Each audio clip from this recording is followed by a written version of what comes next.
हजरत हबीब अजमी एक बुजुर्ग ने कहते ने मैं जरा बुढ़ा हो गया कमांदा सा मजदूरी सा करदा लेकिन बुढ़ा हो गया ना तो बाजार भी तुहानू पता है कि बुढ़ा मजदूर आके बह जाए तो कोई उन्होंने मजदूरी वास्ते नहीं लैके जाता क्यों ताकतवर नहीं। हालांकि कोशिश करो कि उन्होंने लै जाओ कम थोड़ा लवो पैसे पूरे दे दियो गरीब नाल तावन हो जाता है। लेकिन असी सुपर स्टोर तो जदों फ्रूट लैने आ ना तो जिहड़ी कीमत उत्थे लिखी है ना असी वो पूरी देने आ क्यों ये सुपर स्टोर इन्हां काम नहीं करना।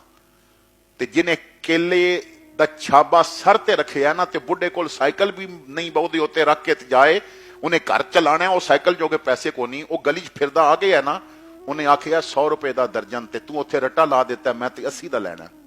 सुपर स्टोर तो मार्केट विचों तू 200 250 तो लैके आया उत्थे नहीं आखिया कम कर ते गरीब नूं उन्हें 100 आखिया ते तू कि 80 कर तेरा हक बनदा सी 100 मंगे तू 2 दे तेरा तावन हो जाए।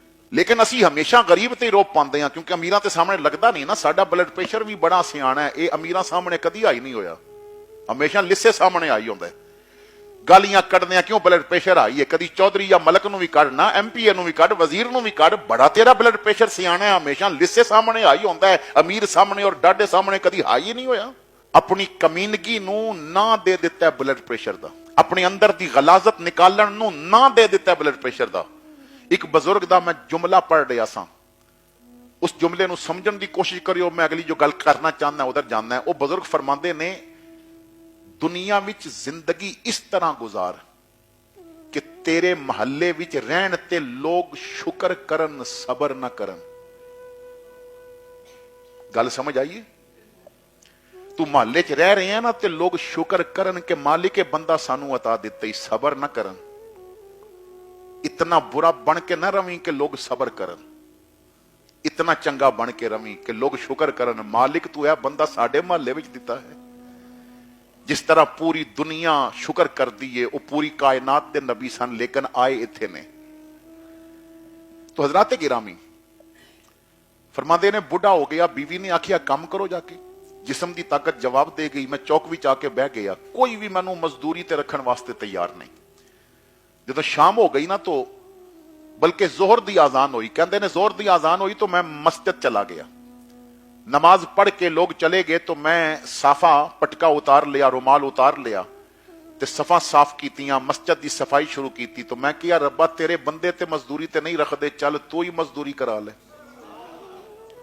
मैं उत्थे नफल पढ़दा रहा इशा पढ़ के मैं वापस आया बीवी ने पूछा नौकरी मिली बच्चे मेरे वाल देख रहे सन मजदूरी मिली कि नहीं मिली तो मैं क्या इन्हां दा दिल ना टुट जाए। मैं क्या मजदूरी मिली है और बड़े करीम दे घर दी मिली है लेकिन अज उन्हें मजदूरी दी नहीं तो मैं मंगिया नहीं करीम बड़ा तो मंगी नहीं दे देवेगा। दूसरे दिन मैं चला गया जोर तक मैं बाजार बैठा रहा कोई भी मैनू ना लैके वेखन लोग बुढ़ा बंदा चले जान। मैं फिर मस्जिद आ गया फिर मैं इशा तक इसी तरह मस्जिद की सफाई की सफा बिछा के अंदर रख दित्तियां मैं खाली हाथ घर चला गया तो बीवी ने पूछा अज भी नहीं मिली। मैं क्या करीम इतना मैनू मंगदियां शर्म आई है जिदे घर की मजदूरी पिया करदा है ना वो करीम इतना है मैनू मंगदियां शर्म आई है दे देवेगा। तो सुबह मैं जदों आन लगा तो बीवी कहती है अज अगर मजदूरी दे देवे तो ठीक है नहीं तो जवाब दिया भी किधरे और मजदूरी कर। कहते ने उस दिन फिर मैं बाजार नहीं गया मैं सीधा मस्जिद चला गया सारा दिन मस्जिद बह के रोंदा रहा। बीवी कहती है मजदूरी ना लभी तो छोड़ देवी जे तेरा घर छड़िया तो जावांगा किथे कोई ते अपने कोल रखण वास्ते तैयार नहीं जे तेरा भी छड़ दिया तो जावांगा किथे। ए अल्लाह कोई ऐसा सबब फरमा दे मेरे को तेरे घर दा राह ना भुले ऐसा सबब फरमा दे कि मैं तेरे घर ते आंदा जांदा रवां। फरमाते ने फिर मैं इशा पढ़ के मस्जिद ही बैठा रहा जो बच्चे सो जान ते देर नाल घर जावांगा। काफी देर हो गई मैं घर दे दरवाजे ते पहुंचिया दस्तक दी तो मेरी बीवी ने आके दरवाजा खोलिया तो मैं जदों बीवी का चेहरा देखिया तो बीवी बड़ी खुश सी तो कहती है किथे रह गए सो मैं खाना पका के इंतजार कर रही सा। मैं क्या खाना किथों आया तो कहती है मेरे नाल ते आओ। अंदर किचन विच लै गई तो राशन दियां बोरियां पईयां सन ढेर लगे सन कमरे च लै गई मैनू उन्हें कुछ कपड़े दिखाए कुछ पैसे दिखाए ऐसे थैलियां दिखाइयां जिदे च दीनार सोने दे सिक्के सन। मैं क्या ही किथों आया उन्हें कहा असर तो बाद दरवाजे ते दस्तक हुई सी मैं पता कीता तो आवाज आई तेरा खामन जिथे मजदूरी करदा है ना उस करीम ने भेजिया कुछ सामान अंदर रखना।